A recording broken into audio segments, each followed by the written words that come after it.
Why would we be spending 8 hours a day sleeping if there wasn't a reason for that? And in essence, our entire health depends on sleep.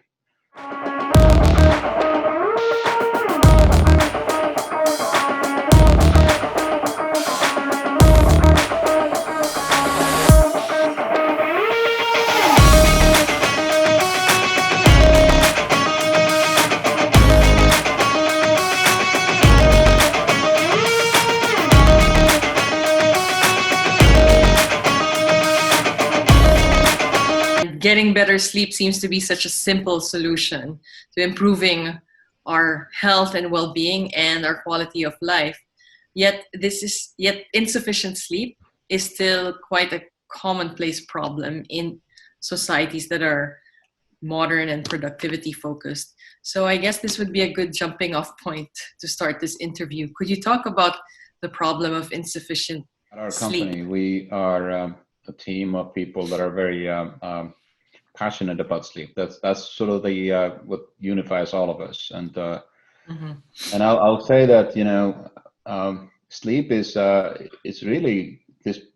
It is the non-negotiable necessity of life. And I'm quoting here a book that came out last year by Matthew Walker called Why We Sleep.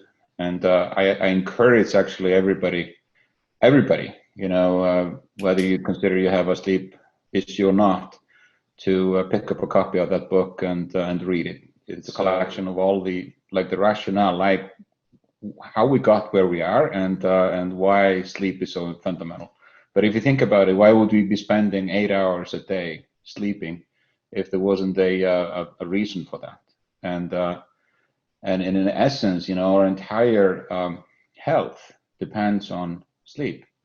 And if we start chipping away at our sleep time, or we're erratic about when we sleep, which is another very important. People that have flown on airplanes across the world know what jet lag can feel, because our circadian biological clock is at work here, and we can't just go against it. So when we sleep, that's really the body repairing itself after and preparing for the next day. So obviously, if that doesn't happen, we're gonna reap the consequences.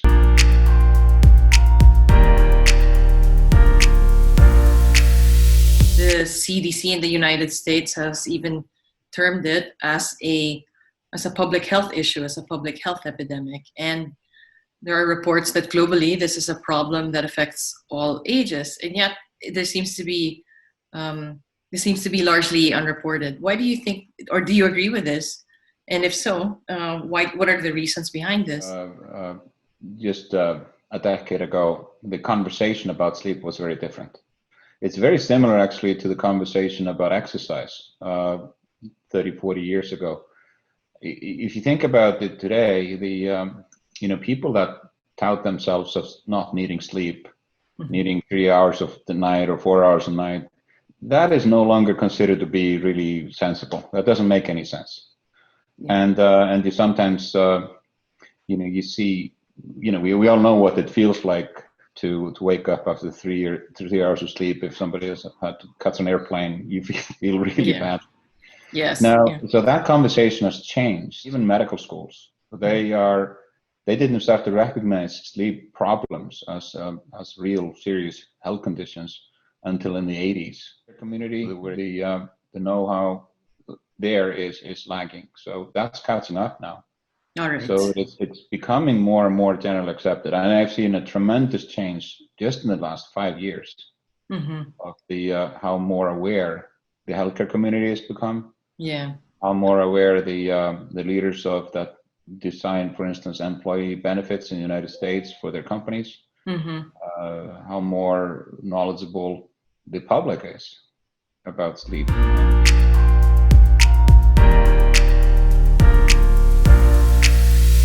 At our company, we have this. We are waking people up to a brighter world. That is our what sort of our calling card is as a company. That's fantastic. Yeah, and we really resonate with that, and a lot of times in healthcare, and you can go anywhere. You can go in Europe, you can go to around the world, but it's particularly difficult in the United States that healthcare tends to be very fragmented and very siloed, and very driven around the providers, being the physician, the medical staff, the institutions, the hospitals.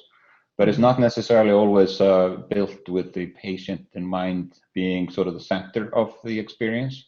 Yeah, I see. So what we look to do is to help patients gain access through a combination of human support, but also through our technology platform, so that so we can put the patient in the center of the experience, and then bring the help from physicians, from care support people, from all the individuals that need to be there, and also sometimes device technology, like for sleep apnea, we need very specific medical devices to help people sleep.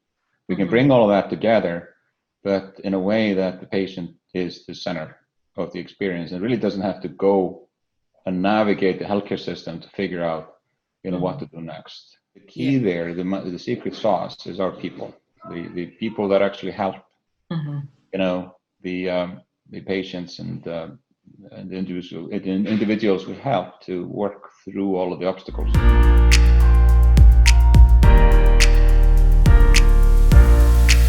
So we have been helping these companies for a number of years, where we are considered to be a center of excellence for sleep for their people. So we are essentially provided as a part of their health benefits, that they have access to this place where their employees can go, and they can gain access to the solutions that we just talked about. We have been also helping. I think what you've seen is that employers, the ones that are very thoughtful, they're focusing probably more on their people now than they ever did. I mean, the well-being. There's a lot of stress, mental health. Yes. The concern about immunity, or how likely is it for me to get the disease? All these are areas that we help with. So sleep and mental health are tightly connected. If you don't have good sleep, people are gonna suffer on that front. But also the impact of good sleep or poor sleep on the immunity, on the immune system, is very, very well known and very well described. If you are sleep deprived, you are going to be a lot more susceptible for picking up disease. I think it's become much more on top of mind of good employers to really think this way.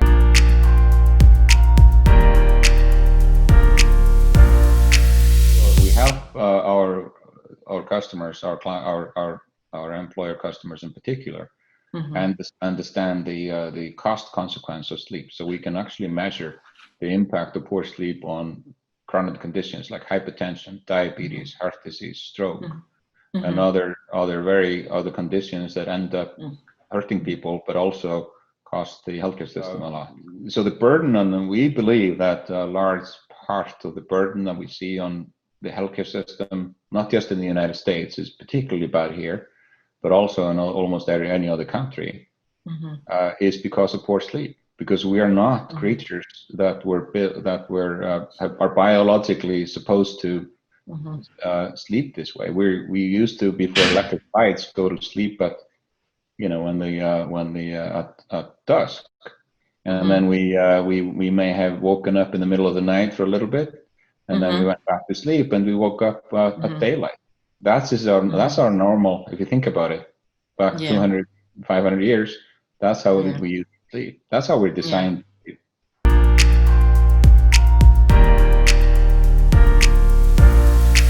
Key areas in sleep, and when you think about sleep, that are extremely important. It's one is the duration. Get enough sleep. Now, I'm not saying that more is more. You need just to feel what your body craves. So if it is 8 hours, it's 8 hours. If 7.5, it's 7.5. It's not going to be 12. It's going to be somewhere in that area, and try to get that consistently every night. The next most important thing is timing. Don't go to bed at 9 o'clock one day and then at 12 o'clock the next one. Try to keep a consistent schedule for when you go to bed, but even more importantly, when you wake up. One is to attend to the quality. So we call this DTQ, the duration, timing, and quality. DTQ. And a lot of times, people will know about duration and timing. I can ask you, how many hours you think you got last night, and you're gonna know that. Mm-hmm. But the conversation about quality is sometimes unknown to people. So alcohol consumption, especially late in the day or at night, is mm-hmm. not a good thing. Mm-hmm. And then lastly, we all we're a caffeinated culture.